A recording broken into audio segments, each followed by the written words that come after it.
Do banks have the best real estate in the world? Didn't you buy a bank? I bought 2 banks in one day. And that real estate has 100,000 plus cars that drive by it every single day. It's the best real estate in the game.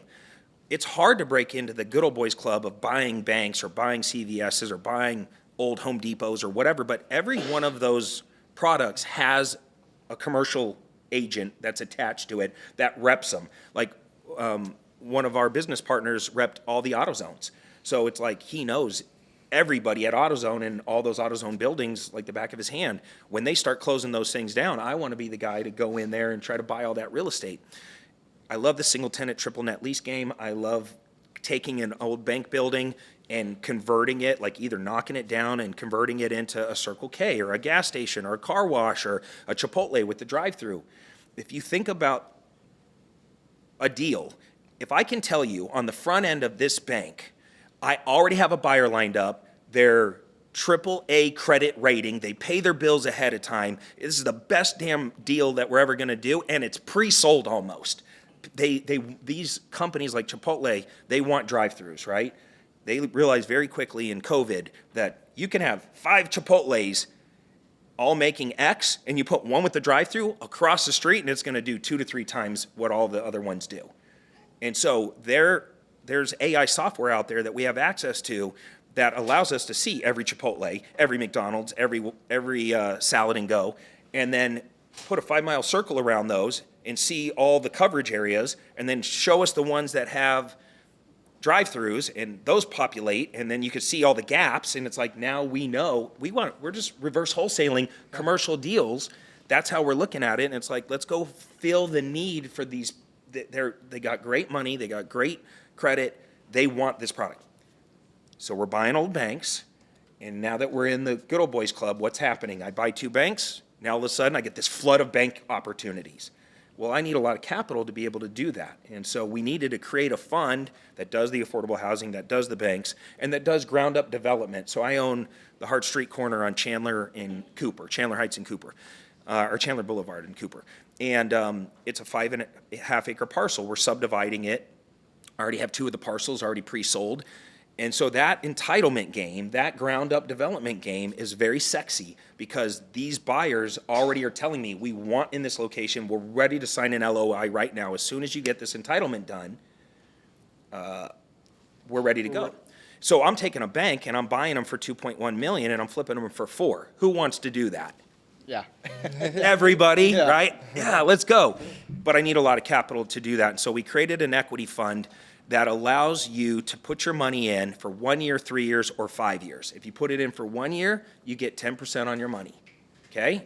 You put it in for 3 years, you get 12% on your money, and for 5 years, you get 14% on your money, and it starts paying out next quarter. So you don't have to wait for me to buy an apartment building. Have any of you guys invested in a syndication or anything like that? I haven't done it personally, but I'm familiar with Grant Cardone's syndication. Okay, yeah, syndications, right? I've invested in a lot of syndications.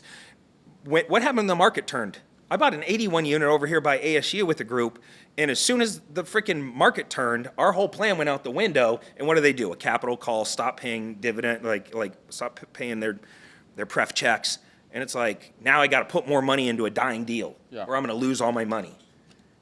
Well, right? I gotta wait 5 years, 3 years to get my money. With our fund, you can start getting paid next quarter, and any of the properties that we actually keep and put into service will depreciate, and you'll be able to get some tax benefits from your money that's invested. Do you have minimum investments on those? 100K, but you got to be accredited investor. Okay. That's the other thing, is becoming an accredited investor is phase 1 of your journey. Right. It's like, how do I get to that point where I'm actually making enough money to become accredited?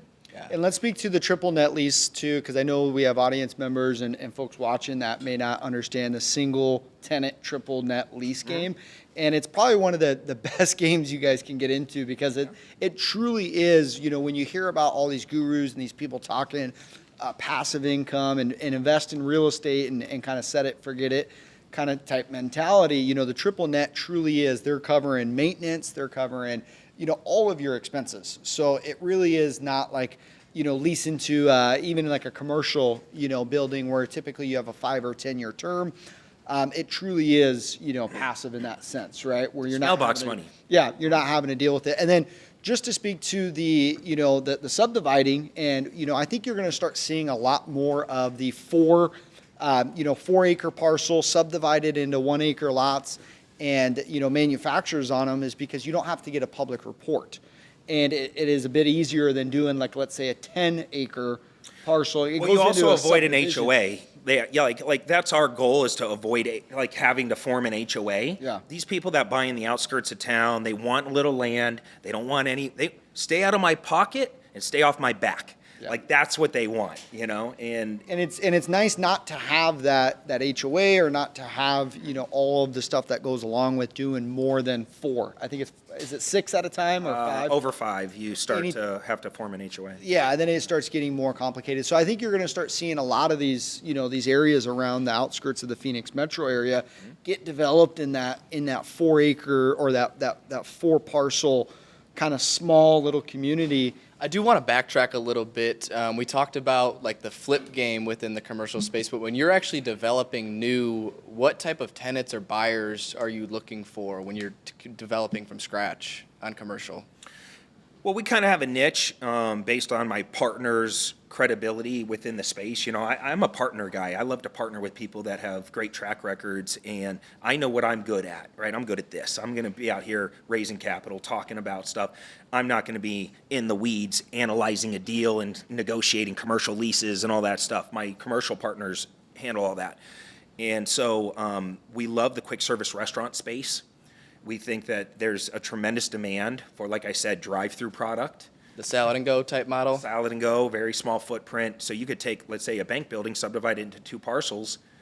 Banks have a lot of parking lot space too. By the time you subdivide it and put 2 quick service restaurants with drive-throughs, as long as you can get that approved through the city, you're going to make a fortune. Like it's going to, and those are great. Some of them want a land lease. Some of them just want to buy it from you and do it all on their own. And I think that's where we're going to focus.